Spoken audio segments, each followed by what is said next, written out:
Fred here, welcome back to the Gear Obsession channel. In this episode, we will be taking a look at the Mako Magwell grip, so stay tuned.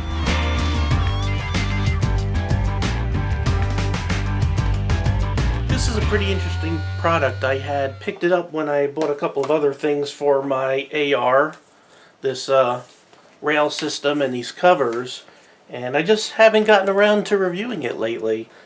But it's about, you could get it for around between $20 and $25, and it serves a couple of purposes. Man, I can't talk today. First and foremost, it's a magazine well grip, and by the way, this is already safety checked, but finger still at the trigger. Some people, when they make a long distance shot, they'll bring their hand back here, and usually they're clamping on to the magazine well and the magazine. Now, usually this is no problem, but there is a very slight chance that you could sort of mess up the feeding because you are pressing up against the magazine. Plus, it's not exactly ergonomic. It's square and your hand is not really square. So that sort of serves the purpose of putting a grip right there. Also, it acts as a funnel for the magazine, sort of like competition 1911s and things like that.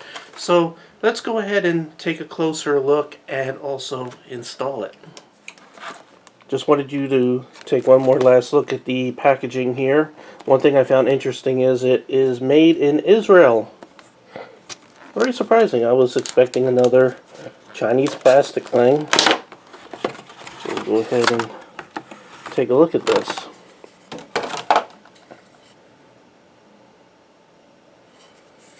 Nice grippy, but it's, just plastic. There's a cutout here that is probably for the serial number. Now there's 3 screws in here, and actually those are hex, and we'll have to take that out in order to install. So you have 1, 2, 3, so we have to remove those screws before we could clamp this around the magazine well. So let's go ahead and start doing that.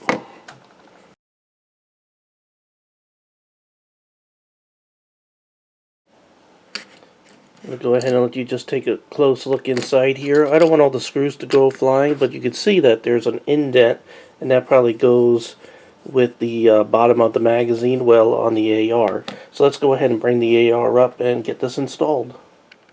Now the next thing we'll do is go ahead and put this first piece on here. You can see how that sort of just fits in that groove right here. Put the underside on like that. And then we'll go ahead and put this side. See, if I didn't cover up my serial number, it would show up through this hole, but actually I went ahead and tried it before I put the tape over that, and it only covers, it doesn't allow you to see the whole serial number through there. So I guess it all depends on where the manufacturer puts the serial number. So let's go ahead and get this fitted. It is a little bit on the tight side, actually. I wonder if it actually will fit. It's like the this top side, the bottom side fits. This other side it's not exactly fitting too well. Maybe I'm just not putting it on right. Let's see.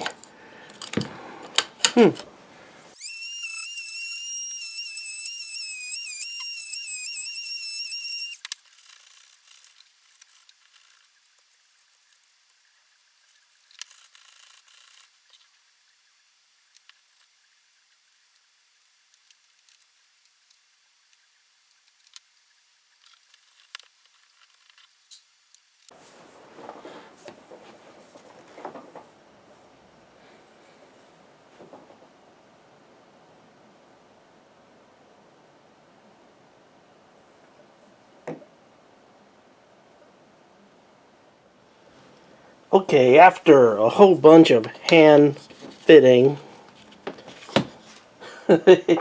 and modification, I got it to fit. Of course, you can't expect every single accessory to fit every single rifle, you know.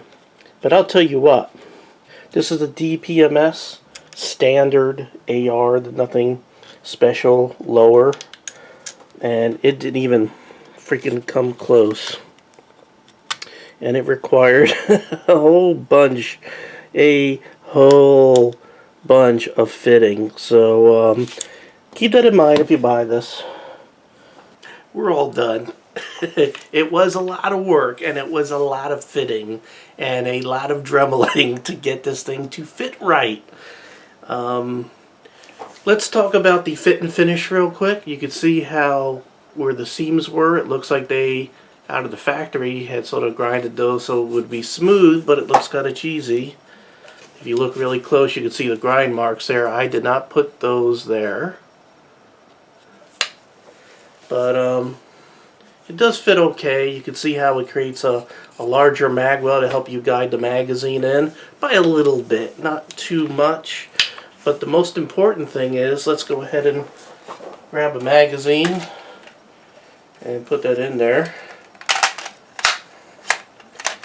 And it takes a little getting used to with this new thing on there. Remember, when you push that in there, always pull to make sure it's locked in there really good. So now you can see my pinkies there. It can still push a little bit on the magazine, but really, if you put your 3 fingers there and then sort of have your 1 finger pointed. So I have a finger, which I like to do in general anyway. It's pretty good. Pretty good. I think I'm going to leave it on there, especially after all the work of putting it on there. But think twice before getting it.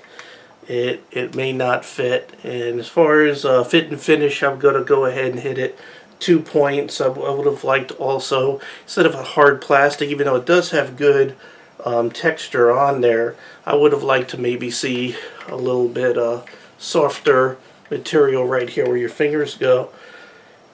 Now I was just about to wrap things up, and I just noticed something. Okay, it's in there real good. Okay, this magazine should drop. It's not. It's not. And the reason why is because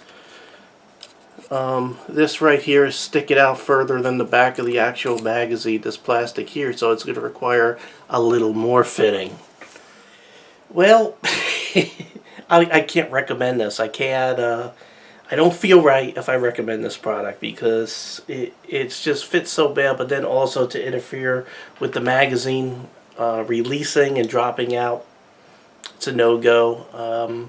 Because someone might go through the trouble of doing that and not even realize that's happening, and that's just too much. So I'm going to give this a 3 out of 10, and not recommended unless you are prepared to do an extreme amount of fitting. Okay, well, thank you very much for joining me here at the Gear Obsession channel. I really appreciate every friend, viewer, subscriber, and you. Don't mind what my shirt says. And you have yourself a great evening. Take care. Bye.